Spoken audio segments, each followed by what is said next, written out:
Tiwala ang LTFRB na hindi magkakaroon ng krisis sa transportasyon sa February 1 kung kailan hindi napapayagang makapasada ang mga jeep na hindi consolidated. May tiniyak din sa mga pasahero ang manibela at piston kaugnay ng kanilang transport caravan bukas. Saksi, sina Joseph Morong at Ivan Mayrina.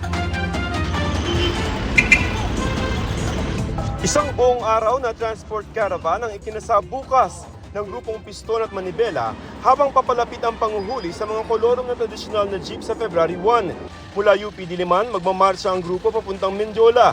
May kasabay ring protest caravan sa Cebu, Bacolod at Iloilo. Ayon sa grupong Piston at Manibela, hindi naman daw ito tigil pasada. Kaya wala daw dapat ipag-alala ang mga commuter na wala silang masasakyan.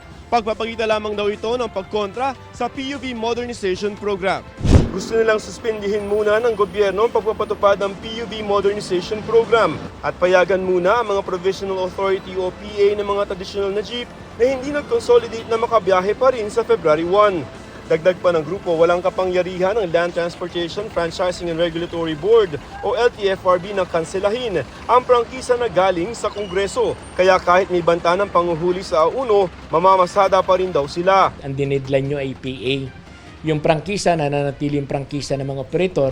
Ayon sa MMDA, hindi naman daw kailangan magkansela ng klase at pasok sa gobyerno dahil sa transport caravan.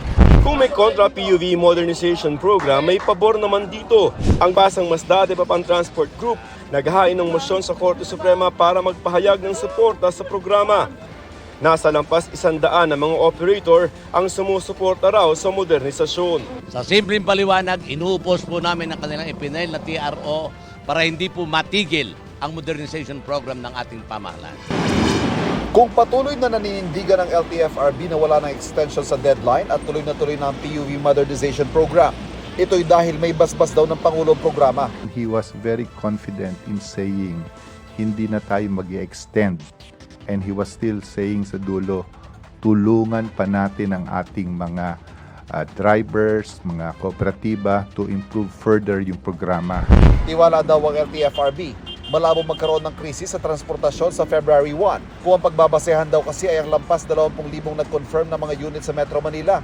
Wala pang 1,000 dito ang hindi consolidated. Doon ho sa mga nakaraan, wala naman ho tayong nakitang disruption. Even if they have already declared tigil pasada in the past. We were able to see po on the ground, at least for NCR po, that there's sufficient public transport. Pagsapit ng Pebrero, magsisimula ng manghuli ang mga ahensya ng gobyerno ng mga jeep na hindi nag-consolidate. We will have a random check ng mga jeepney.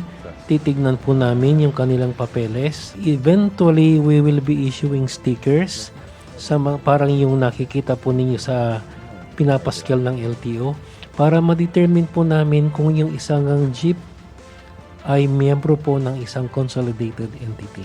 27 months o mahigit 2 taon ang transition period o palugit para makabili ng mga modern jeep ang mga nag-consolidate. Para sa GMA Integrated News, ako si Ivan Mayrina. Ako si Joseph Morong, ang inyong saksi. Mga kapuso, sama-sama tayong maging saksi. Mag-subscribe sa GMA Integrated News sa YouTube at para sa mga kapuso abroad, samahan niyo kami sa GMA Pinoy TV at sa www.gmanews.tv.